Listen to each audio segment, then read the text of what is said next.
Hello, good evening. Welcome to Asia Society Hong Kong Center. I'm Holly Smith. I coordinate the business and policy programs here. And tonight we're delighted to have Jon Quinn, all the way from Chicago. He's from Rockefeller Philanthropy Advisors, and he's going to speak about the changing relationships between donors and arts and culture. And we're also very excited to have Dorothy Chan here. She's the head of Philanthropy Services and Advisory Asia Pacific for HSBC Global Private Banking. Jon is going to speak, give a presentation for a few minutes, and then he'll have a conversation with Dorothy and get your questions ready for later. If you like this program, please consider joining Asia Society as a member. We have many more programs coming up this year, and we'd love to see you again.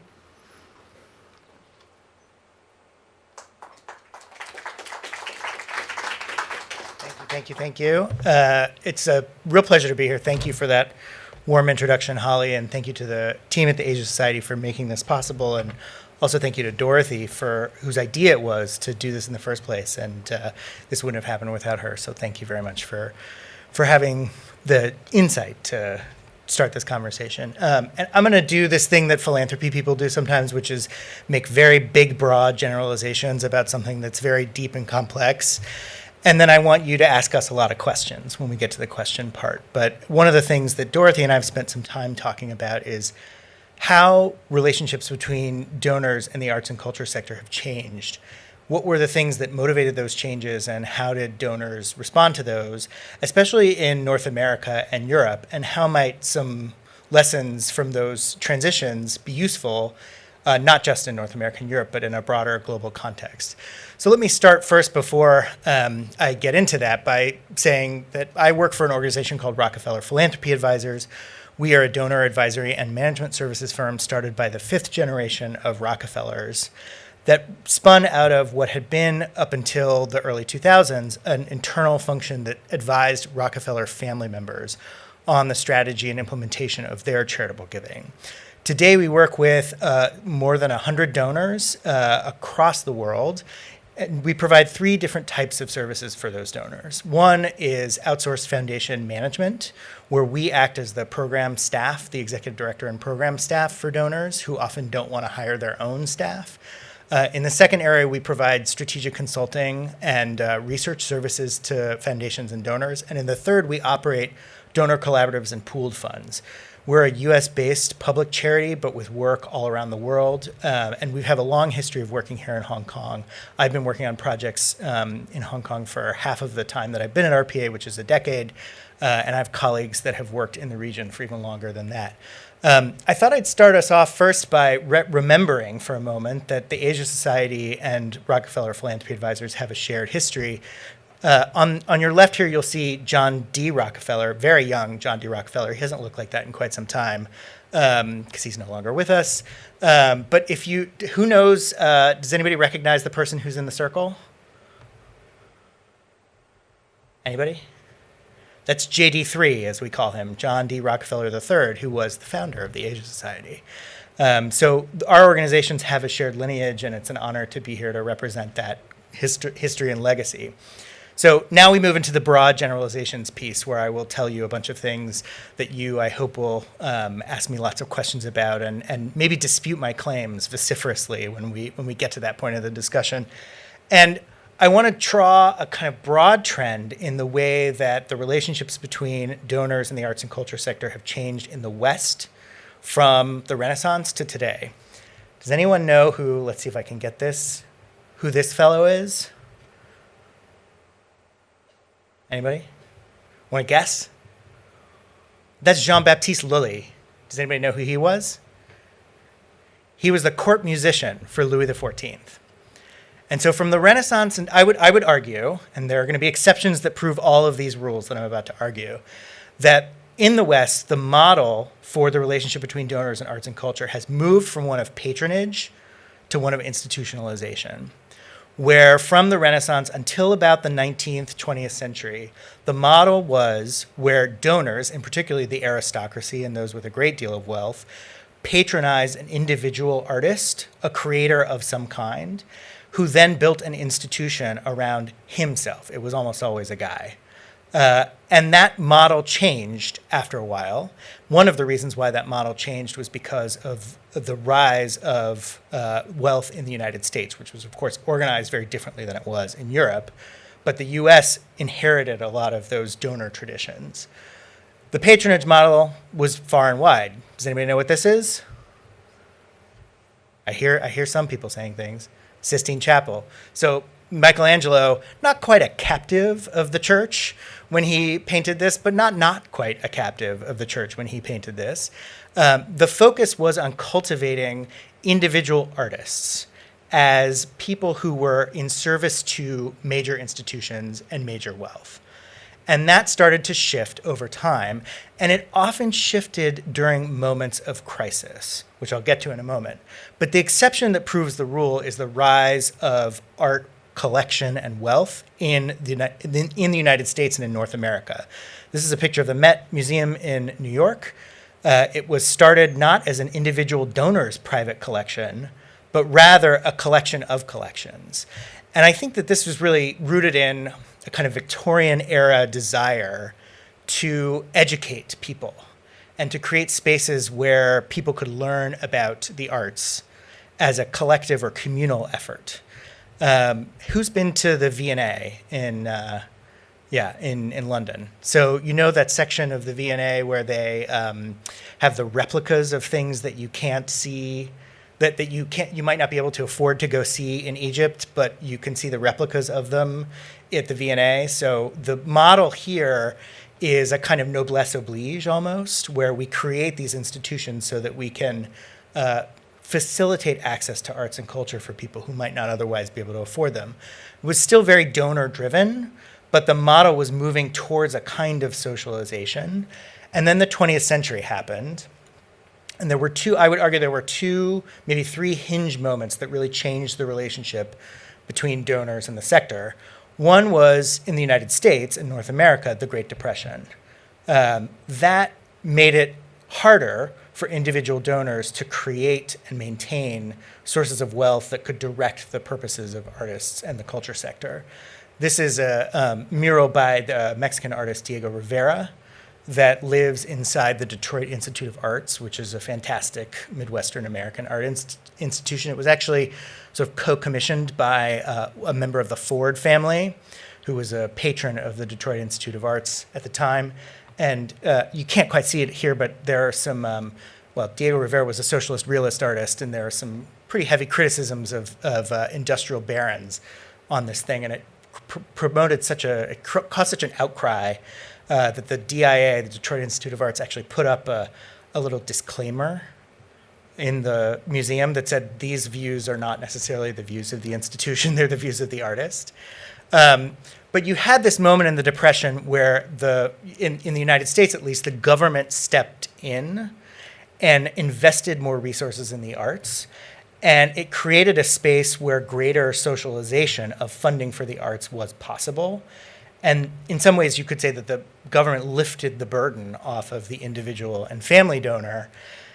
What this did was open up spaces for non-white and female artists in a way that had not existed before in North America and in Europe as well. So on the left, you have Berenice Abbott's fantastic photograph of New York City at night, taken from the top of the Empire State Building. On the right, you have Dorothea Lange, her photograph of a migrant mother, which is quite famous in the United States. And both of these artists were part of the Federal Art Project, which was a tool of the Roosevelt administration's Works Progress Administration, one of those things that was trying to get Americans back to work. And it created a set of institutions that continue to exist today. So one is called the Southside Community Arts Center in the city of Chicago. It was a community-based art center. It's one of the only ones that's still open. But it created this movement away from relying exclusively on individual and family donors, made it possible for the arts sector to open up. It also maybe sort of, kind of, and we can argue about this later, let donors off the hook from supporting the arts, because you could sort of say, well, if the government's going to step in and do this, then my burden is a little bit lighter. It also opened spaces for black artists in the United States in particular. So there's Norman Lewis on the left and Archibald Motley on the right. And the money that flowed to these institutions made it possible for people who weren't otherwise seen on stage, on walls, to make their work happen. Because the preferences were not guided by those of individual or family donors, but they were guided instead by a kind of collective interest as moderated through state institutions. In Europe, it was the catastrophes of World Wars I and II that wiped out inherited wealth, that created socialization of the arts and culture sector, and also, again, made possible the opening up of the sector to women artists in particular, and some non-white artists as well. So it's Pina Bausch on the left, and a still from Agnes Varda on the right. And I think what I take away from these lessons from history is that it's often a moment of crisis that creates a reset in the relationships between donors and the culture sector, but it's never entirely clear how things are going to settle when the crisis is over, or even, you could argue, when the crisis actually is over. COVID is a really great example of that. It's not clear that it is actually over or when it will ever be over. It is just a shift. And at a certain point, we wake up and realize that we are in a totally different dynamic in the relationships between donors and the sectors that they support. The last thing I'll say is that I think we've started to see a trend in the opposite direction, which is where increasing concentrations of wealth in North America in particular, but to a lesser extent in Europe, have maybe started to turn us in the opposite direction, back a little bit towards the patronage model. So you'll see, for example, the rise of private museums, private art collectors who have turned their collections into museums.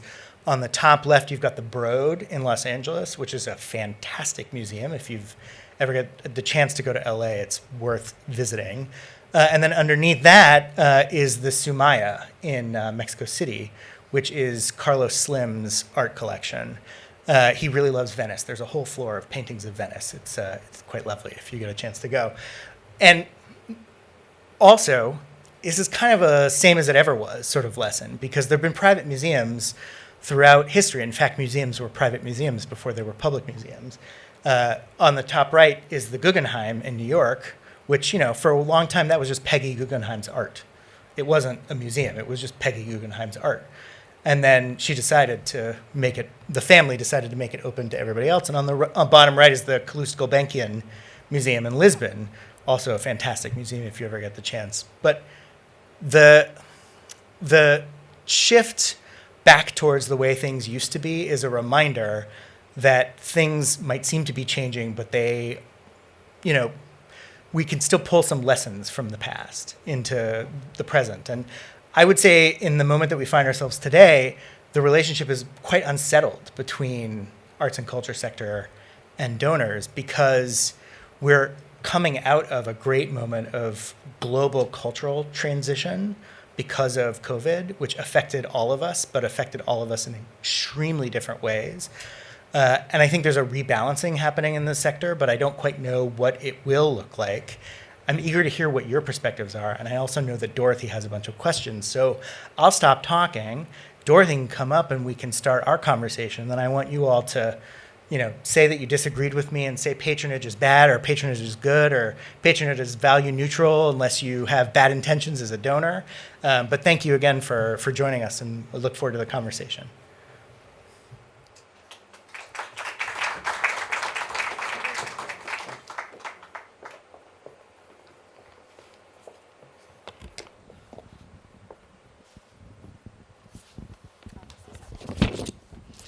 Thanks everyone for coming. I know there's lots of activities tonight, so thanks for picking us.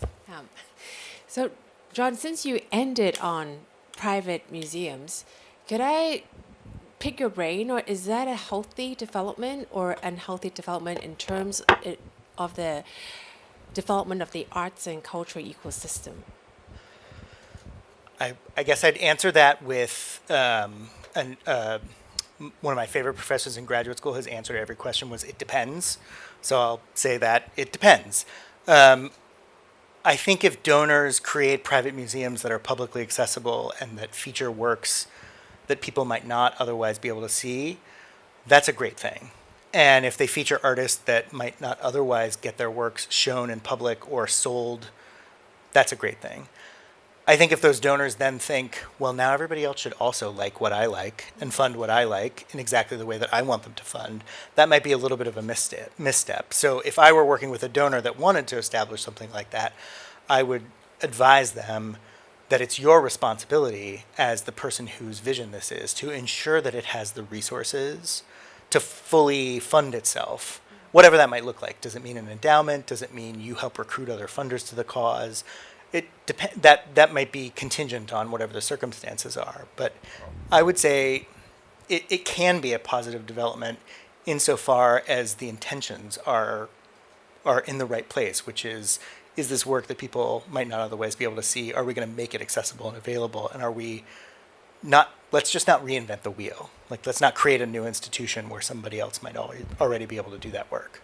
But arguably, will they also be diverting funds? Like they could have supported, the Palace Museum or M Plus in Hong Kong, but then instead it's like, oh, I'm going to do my own private museum in Hollywood Road.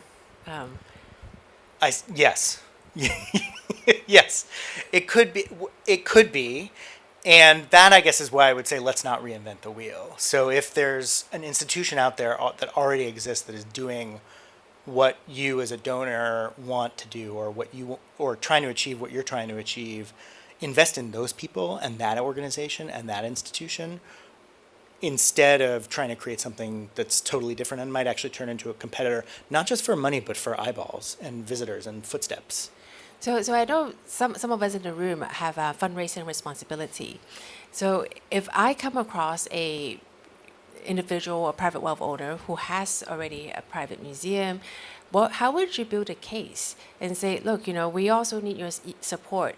Would you ask them to donate or lend some of their collection to your museum, or would you be asking them more straightforward? Can you give me financial resources? I think in my work with individual and family donors, what I've learned is that the glide path is always quite long, and also that it's about relationships. When it becomes transactional or feels transactional from either end, from the donor or the recipient, it takes the love and joy out of the equation. And I think in any charitable or philanthropic initiative, that love and joy is really important. That may be even more attenuated in arts and culture, which is so deeply personal often and such a source of pleasure and enjoyment and values. In the work that we do with donors, it's almost always values driven. And so what I often when I talk to people who are in a fundraising environment, what I often say is lead from values, because that's the perspective that individual and family donors think from when they're doing their work and when they're engaged in their philanthropy. And also, you should ask for what you need, because you're never going to get it if you don't ask for it. But you also have to be ready for people to say no. And no now doesn't mean no forever. It just means no for now. Unless they tell you it's no forever, in which case don't waste your time and move on. But know also that the relationships can take a really long time to unfold. So it might start with a small gift or a visit or a loan of an artwork, and it might turn into something that's deep and meaningful and long-lasting for both parties. But you need to be willing to invest the time in that. And I think that's also true just across the NGO space, that the time and relationship care is the thing that's worth the investment, because it can yield enormous returns over time. So it's being patient, focus on values, and inviting them to solve an issue, as opposed to I need to have a Band-Aid now for this challenge. Yeah, I think donors know, they kind of have a recoiling reaction when it's yet another crisis to solve. I mean, I just talked about how moments of crisis are moments where we resolve the relationship. But if the pitch is always, we're going to close the doors, or we're not going to be able to do this program if you don't support us, that does not often appeal to people unless they have that long-standing and long-lasting relationship. I work with a family that supports theater, and a couple of the organizations that they've supported they're in real financial trouble, because all arts organizations, but performing arts organizations maybe especially, are having a really hard time getting people back into seats. And production costs are higher because artists have suddenly woken up and said, I deserve to be paid a lot more than what you've been paying me. And materials costs are up because of inflation. And so everything is more expensive. Audience numbers are staying kind of flat. Viewership numbers are staying kind of flat. And donations are staying flat or maybe even going down a little bit. And so these organizations feel quite squeezed. And it's okay and fine to say and be honest about how you're quite squeezed. But I wouldn't expect people to write a large check unless they have a long relationship with you. So that I know you work with both like corporates and also families, right? So Yes. can you tell us the difference like, in terms of their given cycle based on what you just mentioned, right? Because there's a lot more focus on values and the relationship building, whereas in the institutional aspect, I'm just doing a job that my boss tells me to do. I might be less invested in the field, like. Well, at least that's my layperson's observation. But I'd be curious to see, like, will the approaches be different, or are their mindset or motivations different? One big thing about working with corporate philanthropy is that giving trends follow the economy. So if growth slows down or there's a recession, corporate giving tends to follow that. It slows down too. And so it's often very cyclical. Whereas most individual and family donors are insulated from, they're not unaffected by some downward trends in the economy, but they're often insulated from those.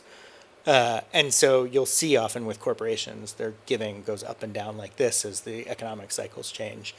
I also think, individual and family donors are often willing to lead with values and be in it for the long haul. And it's not that corporations aren't, but corporations are also often giving to things for visibility, and they want, and they're interested in being recognized as donors to the arts, in a way that is individuals are too, right? I mean, there's a reason why people put their names on theaters. The Broad is called the Broad and not the Los Angeles Museum of Contemporary Art ×2 ...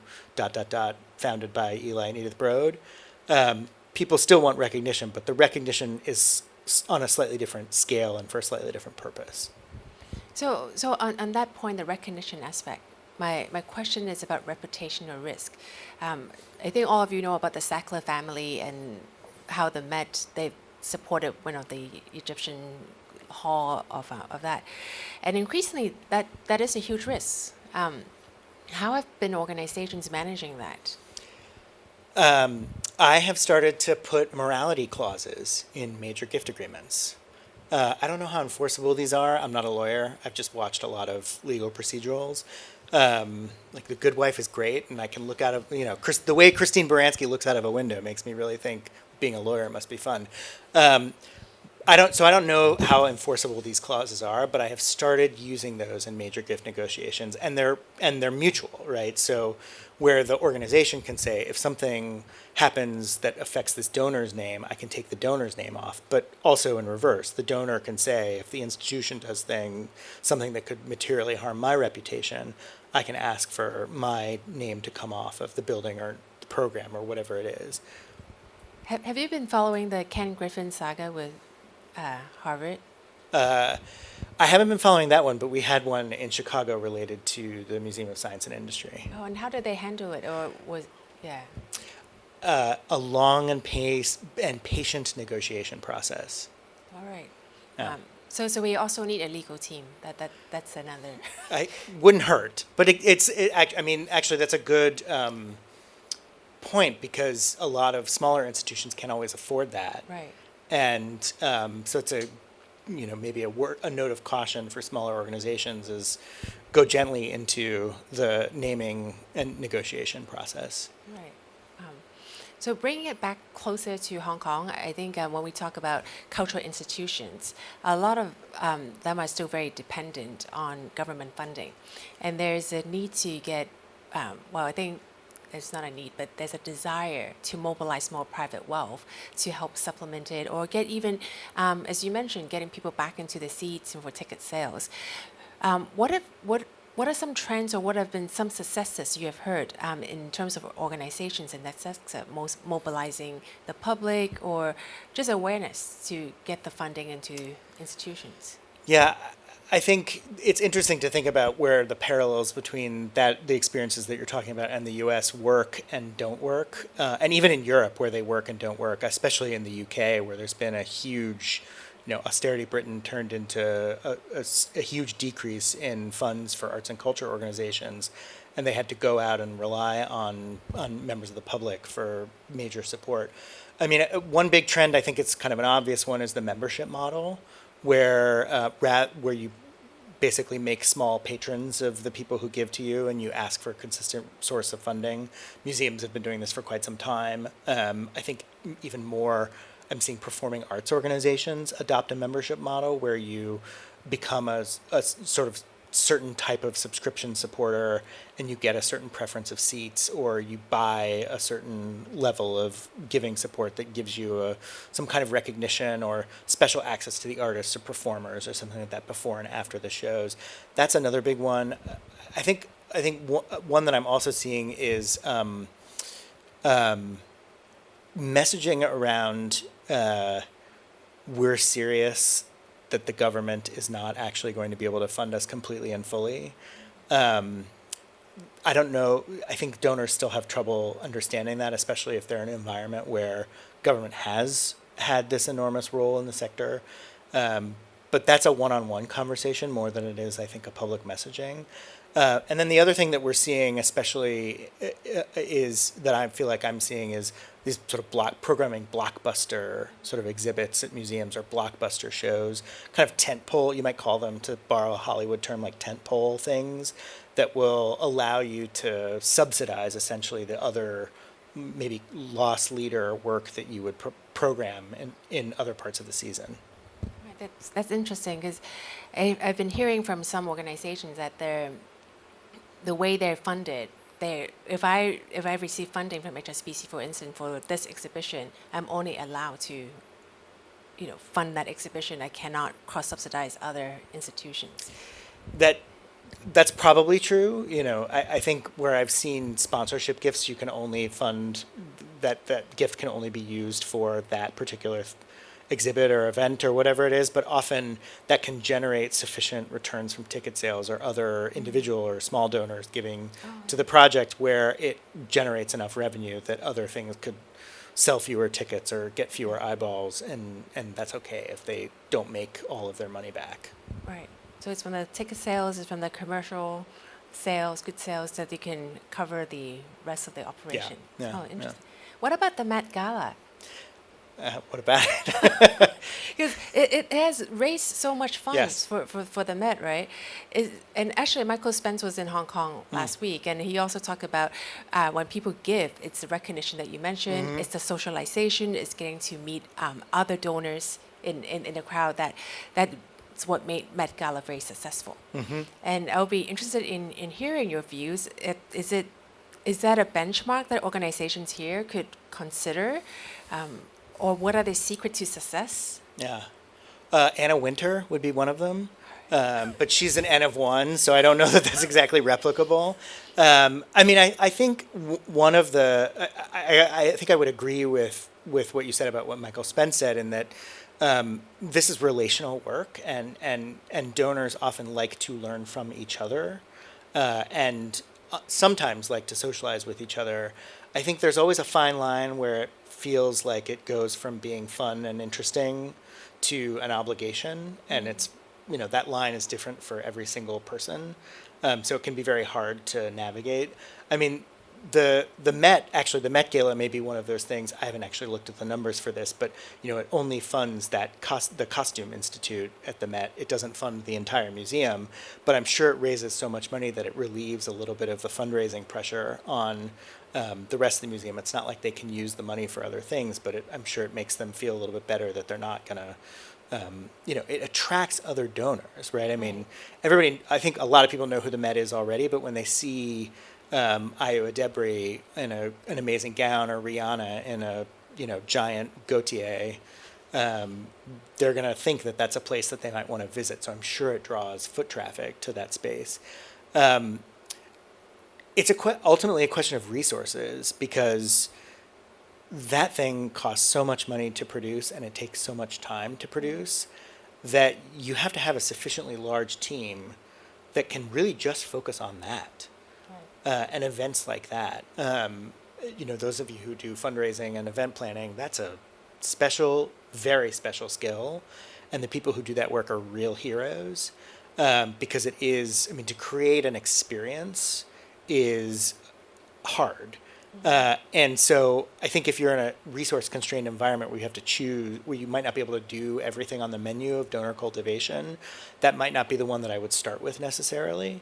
But if you are sufficiently resourced enough that could be something that you could consider, I think it might be a worthy path to do, because another trend that I'm seeing in the individual and family donor space is using philanthropy as a vehicle for personal expression and for meaning making in their lives. And we are experience-driven creatures. Like, as humans, we think in stories, we think in experiences. And so creating opportunities for people to engage in that way with an arts and culture institution especially feels very salient, and it can be a huge resource constraint. Yeah. No, I think the donor cultification part you mentioned is integral, because I think a number of us would be members of some organization, and some would do it better in the sense that they keep you informed about what's Asia Society does it very well, and among others, and also creating experiences different form. And then there's other ones who will send you a newsletter every 6 weeks, and doesn't have much other programming that you mentioned.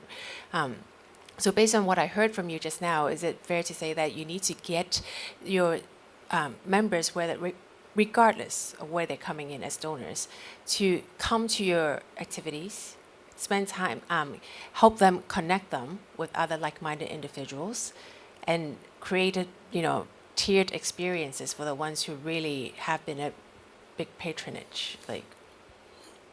I think so, yes. And I guess I would add to that, if it is purely transactional, then it's not working. If it's just about getting butts in seats or dollars in the bank or tickets sold, ultimately you've got to do that, because if you don't do that, nobody eats lunch and the lights shut down. But it is about relationships, and it's about understanding that, if we're all atomized individuals, none of us needs these arts and culture institutions, and we're not. Mm-hmm. And so we need these organizations to build community for us. And in my mind, at least, that orientation is what helps people say that I want to belong to this. And part of belonging to this is a financial relationship, but it's also a personal relationship. I like the community angle. And I'm going to tap into your experiences too on that front. How might organization articulate that even clearer? Because I think a lot of what the sector does is creating opportunities for development. It could be for young people. It could be great for arts. It's great for mental well-being too. Or I guess a long way to ask the question is, how do you socialize the value that arts and culture bring to a city or to a community, so that donors will understand and appreciate the sector more, as opposed to saying, that is so-and-so thing, it's too high-end, it's too elite for me. Any stories you can tell? Yeah, that's the $65 million question, isn't it? I don't think there's one answer. But I guess maybe one example that I could say that we might generalize from or draw some conclusions from is a couple that I work with and that I've worked with for a decade now. They went on their first date 45, 50 years ago. Wow. To the Chicago Symphony Orchestra. And they've been subscribers since they got married. And they recently made a huge gift to support the artists in residence there. It was very large, probably not big by Chicago Symphony Orchestra standards, but big by their standards. And I don't think that the symphony spent 40 years cultivating them and thinking, one day we're going to get them to step up from being a $5,000 a year subscriber to a $500,000 a year or $1 million donor. What they did was create an atmosphere and an experience that made them feel welcome and at home, and made them feel connected to other people who were interested in those, in music and in the arts and cultures sector that they care about. And, the Chicago Symphony is one of the greatest symphonies in the world. It's also enormous. It has a staff that was able to build an environment that made that possible, and not all organizations are capable of doing that. And I think I said earlier, sort of the glide path for this is very long, but I think it's ultimately comes down to recognizing that, the donors are not just checkbooks. They're people who want to engage at a human level. And I think arts and culture organizations have a really great opportunity to engage at that level, because this is sort of deeply personal. This is the stuff that allows us to understand who we are as humans. And sometimes it's funny and sometimes it's sad.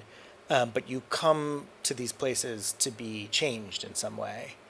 And being able to articulate that, I think, is helpful. And I think often, I'll say one last thing about this, I think often arts and culture organizations are pulled into this attitude towards measurement about number of people who come in the door, number of students that you educate. And those are not unimportant measures, but they only tell you part of the story. And the other part of the story is a story. It's about a story of how people engage with the organization and the work. And it's not really a theory of change story necessarily. It's not like we put this into the little mixer and then out of the blender came this particular transformation for someone. But it is a human story, and often best at an individual level. So I think a lot of us always get asked by donors, how do you articulate the impact that your organization created? So based on what you just mentioned, I mean, we're very good in doing the outputs and things like that. Yeah. But next time when somebody come up to you and say, tell me about the impact your organization has in this sector, how would you tell our friends in the audience to address that? I think every donor has a different understanding of what they mean by impact. And so the really hard part for arts organizations, for any NGO or nonprofit, is to figure out what language that donor is speaking when they say impact. And if you've built long-lasting, healthy relationships, you'll know that, donor A is really concerned about the number of children that come to programming, and donor B doesn't care about that, but is really interested in the number of artists who you serve, and tell them a story about the transformation that artist went through. So I don't know that this is a terribly satisfying answer, but I think it involves having the flexibility to meet the donors where they are about the kind of impacts and changes that they want to see, and also to understand that in any sector, we're talking about long-term change, and that doesn't happen over the course of one exhibit or a season or a show or a performance. It happens over a long period of time, and the quantified metrics only get you so far. Yeah, I think, well, it goes back to the fact that philanthropy is personal, right? Yes. Yeah, so it's hard to make it broad-based or have a cookie-cutter output and say, I've changed 10,000 people's lives because of Y. That is a tough one for organization, because there is quite a bit of pressure for all of us, even as advisors, to be able to tell clients what is the impact they have achieved, and knowing that we should be redirecting their focus to what matters to them, and getting them to articulate from day one what is the impact they want is quite important. And then there's another word that we both love a lot, sustainability. In terms of funding program, how I'm sure we all get asked also. How are you going to make this sustainable? Yeah. Yeah. What would be your recommendation to addressing that? Sustainability is sort of up there in my no words. Like, I don't want to have that conversation. I don't want to talk about sustainability. If in the nonprofit world, there's a reason why it exists. It's because the market and government either isn't going to do it, doesn't want to do it, can't do it. And so it's work that always requires subsidy. I think that's especially salient in arts and culture spaces. If we think all the way back to the patronage model, it was always subsidy. Everybody was subsidizing the arts, or not everybody. the wealthy and the aristocracy in the West were subsidizing the arts, there's always going to be work that isn't marketable, and that's okay. That's the way that it should be. So when I think about sustainability, what I often think about is organizational health, and that can be defined pretty broadly. Often, this is an area I think where donors get it wrong, where they think that they have a definition of organizational health, but it's often very different from organization to organization. So for a long time in philanthropy, the big thing was capitalization and reserves. And does an organization have an endowment or enough reserves to weather 3 months, 6 months, however long of difficult economic times? But sometimes reserves don't work for an organization. Organizations, in much the same way that donors can kind of dictate the terms that they want to engage with organizations on, organizations should be able to dictate the terms of sustainability and what sustainability means to them. And donors should really be able to listen and understand that. And, a lot of the people that I work with are not that good at that, to be quite frank. Some of them are good at it, but it's a conversation that I often have with them, which is, people say, how do I know I'm having an impact? And for me, that's an opening to have a conversation. Well, what does impact mean to you? And sometimes people will say, I want this to be sustainable. And so what does that mean to you? Does that mean that you're someday going to walk away from funding this? Or that you want other people to fund it too?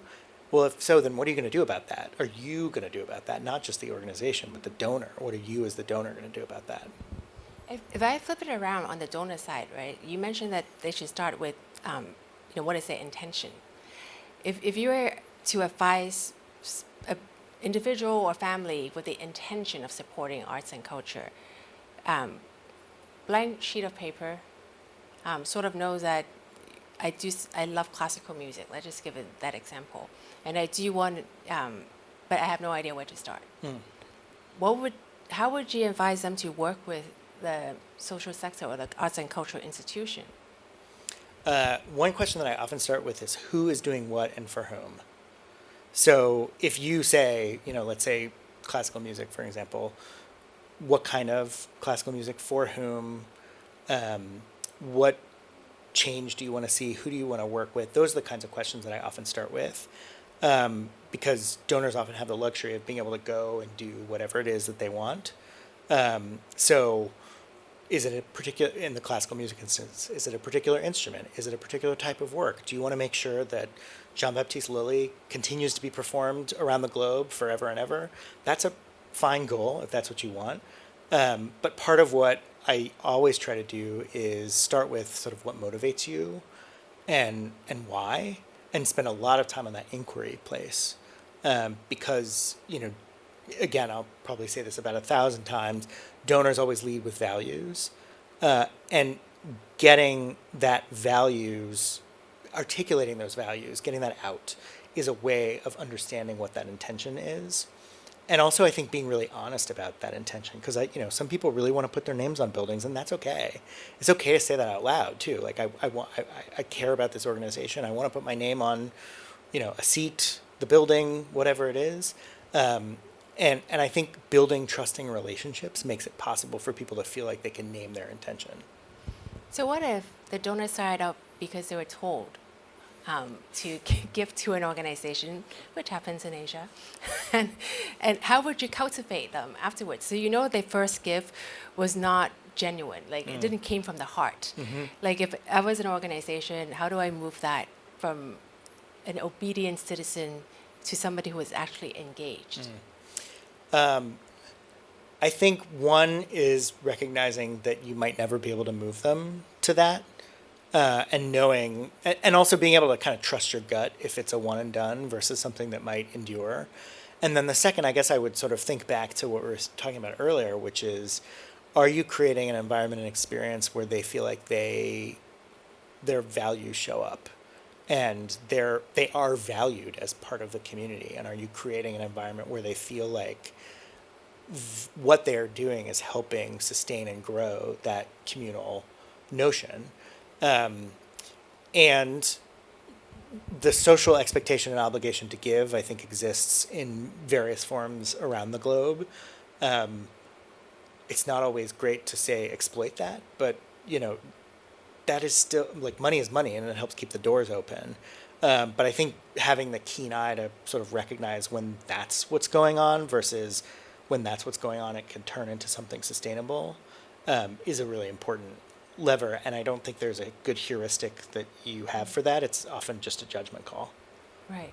So I've always told my clients that philanthropy is really hard, because, and I could say even for those of us who are sitting in the room who needs to raise funds too, because you need to understand the legal aspect. You mentioned the morality clause. You need to know how to do your budgeting. You need to be able to read minds, the psychology of the other side. Am I going to get a bit more, or is this somebody like who will be a lifelong partner? And also prioritizing. So I think we might be underplaying the role of the social sector. I think in societal, but I digress. But I think this is a chance for everyone to ask questions, if there's any.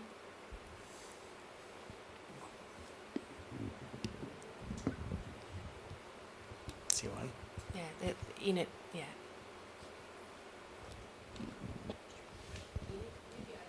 Okay. Thank you for the discussion, the talking of the discussion is fascinating. And my question is, thank you. My question is, to both of you really. So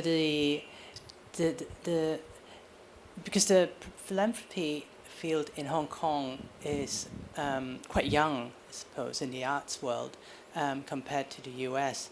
So when you look at how people give in Hong Kong, Dorothy, do you sense that people give for different reasons than people do in the States, where they've had, generations of the family have been doing that in the past?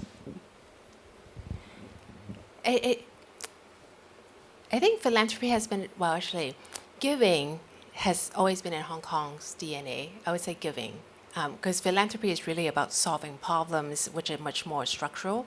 And I see at least in Hong Kong, we have been very charitable. Every time there's a disaster relief, or every time there's a call for action, people have always been able to step up. So I think giving DNA is here. The challenge is how do we move that to something which is much more deeper, the philanthropy part. And I am optimistic because I feel like if we look into history, like how John started, right, we go through ebb and flow, and arts and culture really has been a sector that is gradually rising on the radar, because in the past everybody has been talking about education because it's about their life experiences, or elderly because it's also their life experiences.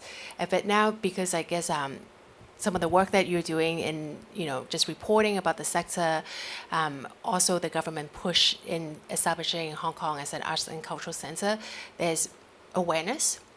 So I think a challenge now for us is how do we move from awareness to more action? And I think the engagement part is quite important. And one of the things I've also noticed is that we sort of have an arms race for fundraising in Hong Kong. And so maybe that's also, the sector also needs to figure out how do we, we're not competitors, we complement each other in certain things, in some of the work that we do, right? So how do we work better with each other? How do we create a narrative that is beyond just my institution?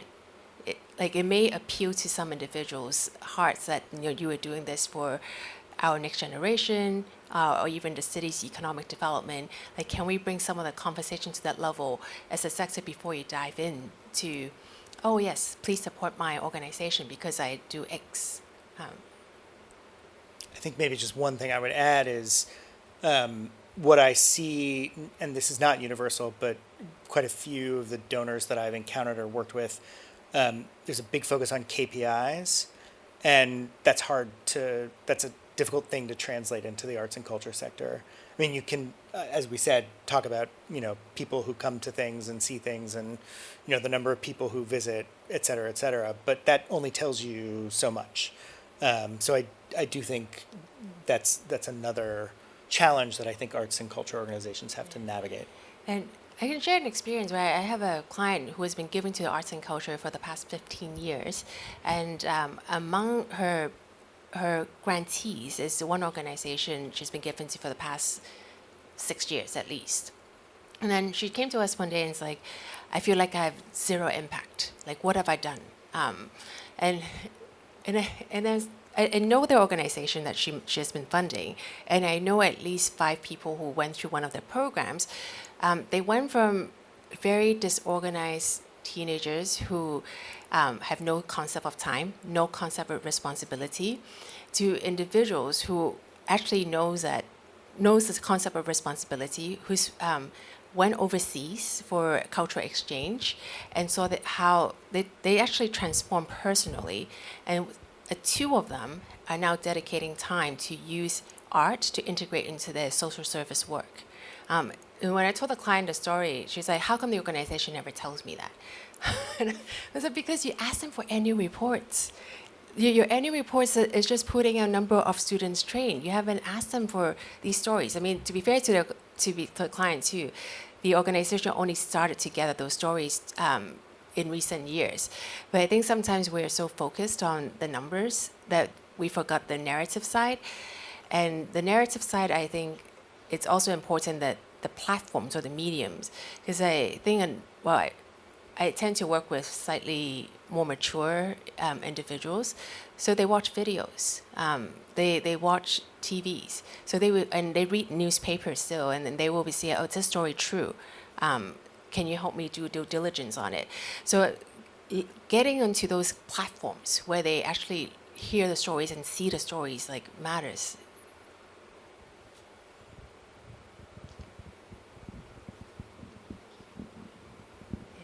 We have another player. Hi, thanks for the sharing. I have a question for Dorothy and Jon, particularly tap on the community and impact. Being a CEO, running an NGO, making sure that visually impaired people have the equal right to engage and to experience visual art. So I have been spending so much effort and begging, literally begging, funder, begging museums or art and cultural institutions to do accessible, inclusive material for visually impaired people, because first of all, we believe that they can see, but then just that this aspect are so under-addressed and so underfunded. So my question is there any particular funders interested in this aspect that in your profile or anyone that you are aware of? Or is there any funder particularly stressed on that aspect to the museum or any cultural institution? If you want me to fund you, you must do this kind of accessible material or accessible facilities, so that art and cultural are for everyone, and particularly people who are visually impaired. Thank you. Do you want to start? I don't know. I don't know of any here, but I know that globally, Ford Foundation is very focused on disability rights, and I think is particularly interested in that. I think that is a tough spot, because you also run into a situation where you don't necessarily want to make the argument that funding should be contingent on XYZ, because then people feel like they're backed into corners. And when people feel backed into corners, they often don't react well, or they just further retreat. In my mind, one thing that I think about is potential partnerships with other large organizations that could be allies and stand alongside. That's just a speculation, but what would you add? Well, I have come across funders who will support the blind and or the visually impaired, and one of them funded because the program was supporting the elderly to appreciate a particular form of art. So it had somebody said, describing what is on the scene and help the visually impaired to imagine what was on the ground. So it could be linking your programs or who are the individuals who are facing these challenges. Like sometimes being able to put a face or a persona around it would make it easier for funder to digest. Because this particular funder for that project, actually, it was because she wanted to support the elderly. It was less so about the visually impaired originally, but you never know. You will land into some other conversation, because once they have a positive experience, they might be willing to revisit and support more other initiatives. And do you guys have any successful or any ideas in overseas such program are being delivered successfully or continuously, not just one-off? I think there is an NGO in Hong Kong who has been quite successful in this space. It might be yours. But we're happy to chat afterwards, because there is organization who has been able to sustain themselves at least for the past 5 or 6 years that I know of. Could be longer.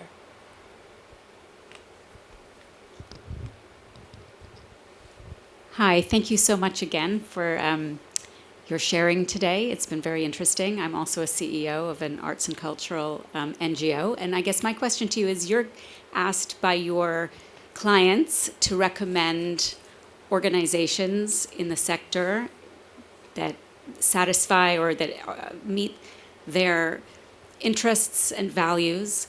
As an NGO, how do I get onto your radar so that you would know about us? Who should I be contacting? Who should I be discussing this with, so that when you're approached by your clients, you would know that we exist?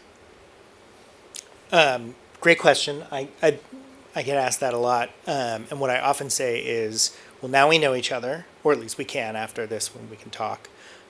Second is, people will sometimes just email me out of the blue and say, I don't know if you're looking for anything, but this is what we do, and do you have time to talk? And if I have time to talk, I try to take it. Ultimately, our clients are our clients, and so they're the ones that we are going to, work for. But we're better at our jobs the more we know about what goes on in the world that might be compelling and interesting to them. So as many opportunities as I can to meet people who I don't know, I will take them. The third is, ask your funders to introduce you to their friends. They are the best validators for your work because they already know you well.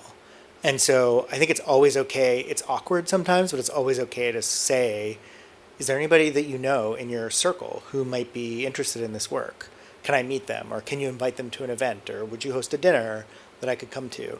And the fourth thing that I often see is speaking at conferences and events where donors or foundations are going to be present.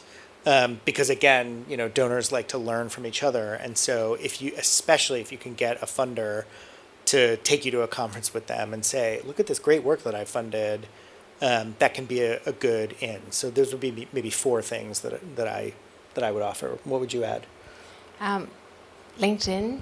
I get a lot of requests, and I agree with John wholeheartedly. Like, we need to know what's happening. And also it helps us to do our job better.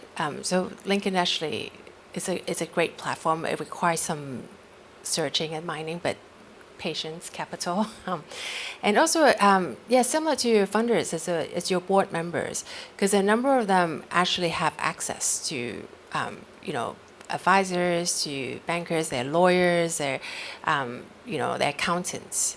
And those are always great sources of referral, because those sectors, like the lawyers, the accountants, has always been helping others set up their foundation, and getting on their radar is equally important, or even themselves. They have the ability to give.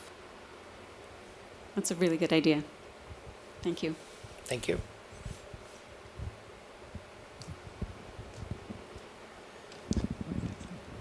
Hi, thanks. A huge thanks to both of you for the talk, but also a huge thanks to Asia Society for hosting this, because I think giving the chance for us to hear some of the thought process, some of the relationship development, some of that client liaison behind the scenes, it's really important as philanthropy as a field is growing in Hong Kong. So thank you to everybody for making this possible. I hope you don't mind. I'm going to lob a bit of an easy one. I hope it's an easy one. But I'm just wondering, we talk about philanthropy as kind of relationship driven. And I wonder if the two of you have sat in on on discussions as relationships have developed between organizations or individuals and funders that have really made you happy. I mean, obviously you may not be able to share every detail, but is there anything that you can give us to give us that warm, fuzzy feeling of, how does it feel to be in the room when it all goes right? Go ahead, please. Oh. Those usually happens during visits. Yeah.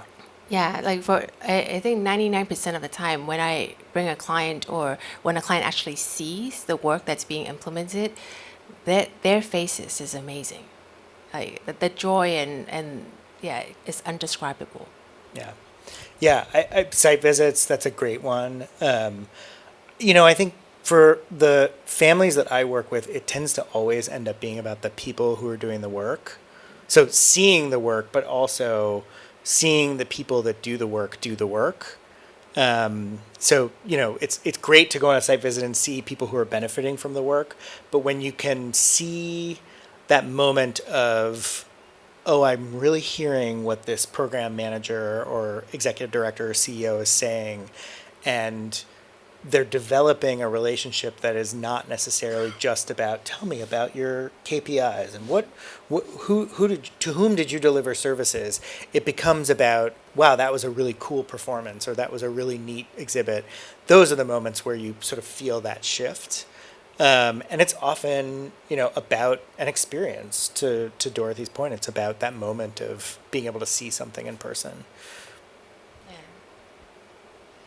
I've been on to visits a few times where they were actually seeing the work being carried out, and then the evening, the donor themselves were actually were engaging with the working team, and the next thing you know, the next morning, the working team was like, "Oh, guess what? I got 4 more electric jeeps to do the work to monitor the park." Just from the dinner conversation where they were sitting by the fireside, and the donor was just really asking, what do you need? Yeah, one of my favorite, maybe here's a little anecdote for you that's a little bit more tangible. It's not an arts and culture one, but it was an experience nonetheless. I worked with a donor for many years who was very interested in conservation and climate change, and she funded work in the Caribbean. And we were on Vieques, which is an island off of Puerto Rico, and looking at mangrove restoration in the bioluminescent bay. So there's a bioluminescent bay in Vieques. There's a tiny little mouth to the bay that opens into the ocean. The fewer mangroves there are in the bay, the more likely it is that the bioluminescent little critters get pulled out into the ocean, and the less bioluminescent the bay is. The bay is a huge tourist attraction for the island. People come and go on these fiberglass bottomed kayaks that you can see it's really cool. If you ever get a chance to do something like that, it's looks like there's little fireworks going off underneath you. So this donor is vegan. And really, it was very hard for us to find vegan food for her in many of the places that we traveled to on this Caribbean adventure. And we're, wandering through the mangrove swamp, and we see an iguana in the mangrove swamp.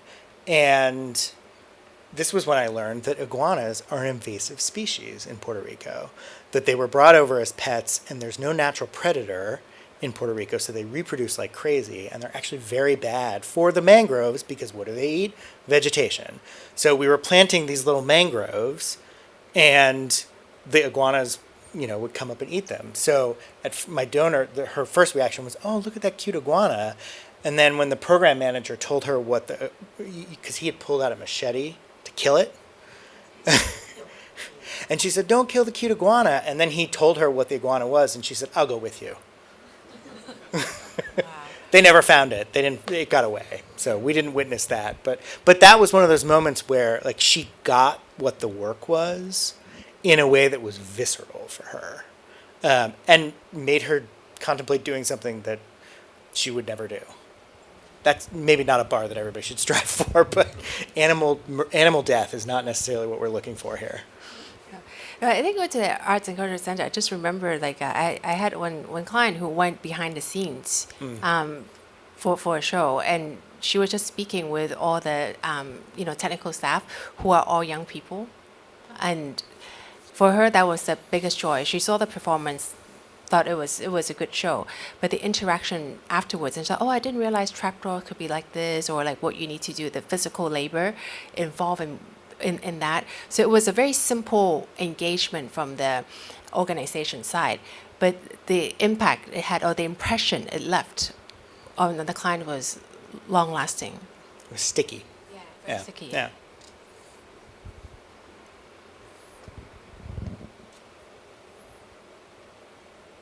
Hi, first of all, thank you for your sharing. And I've got a question from another angle.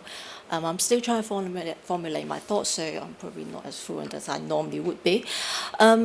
I come from a different context. I'm an educator in an IB school. So part of our program, in fact, the core of our program is to cultivate these future citizens who are caring, who have visions that go beyond their immediate self. Now, philanthropy is obviously helping others. That's what you're driven by. So my question to you is I want to hear from you, what is it that drives you to get into this line of work? And what about your donors? What is it that is intrinsically motivating you? Because at the end of the day, as an educator, we need to motivate our students, for them to find that intrinsic motivation, and that will be long lasting. Sorry, I'm probably not making sense. I'm still trying to see. But I suppose my question is, what motivates you intrinsically? Is it some experience that you had as a student, or is it from family? What is it? So maybe I'll try to do three quick things. One is, I came from a family, it was very important in my family that, I didn't come from much, but we were always taught that we give back what we can. Second, I'm Jewish, and I come from a religious tradition that's very important, in which it is very important to, repair the world, to make the world better. And then I guess the third thing that's more directly related to my work is the greatest joy that I can get when I do my job is when I help people give to things that bring them joy. And I think there's a kind of transitive property there, in a world full of complexity and difficulty. Philanthropy is hard. It's not necessarily easy, but it can be very joyful and should be, right? And I know those of you who are trying to raise money all the time are like, are you kidding me? I got to keep the lights on. I don't have time for joy. And yet, there are other things that we could be doing with our time. And so for me, when I see that moment, right, of the donor chasing after the iguana, or, I got a chance to talk to the artist in residence at the CSO, and she told me what it's like to teach children. That spark is what keeps me going. I think my answer is quite similar to John's, in the sense that it's partly the upbringing. Like there is a religious element, and we're all taught as Christians that you got to give at least 10%, and then also the family values aspect. But I think also it's finding a sense of purpose. You're doing something extremely meaningful, like teaching young children. I think all of you in the room are doing something extremely meaningful. You are trying to bring joy to other people despite all the, challenges you face every day.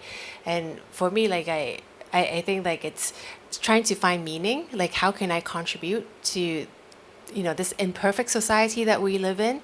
And that really does drive me quite a bit, because I feel like if I don't try, who's gonna try? Like, what can I count on the next person to try? It's a very good answer. I think our students will like that very much.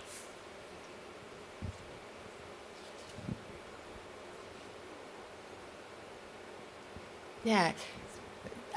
Holly, should we close the formal program and so that everybody has a chance to have a drink? Yeah, wonderful. Thank you so much for coming. It was a great conversation, and we can continue it at drinks in the Lee Kuo Wei room, so please join us there. Great. Thank you all for coming. Yeah, thank you so much. Yeah, thank you.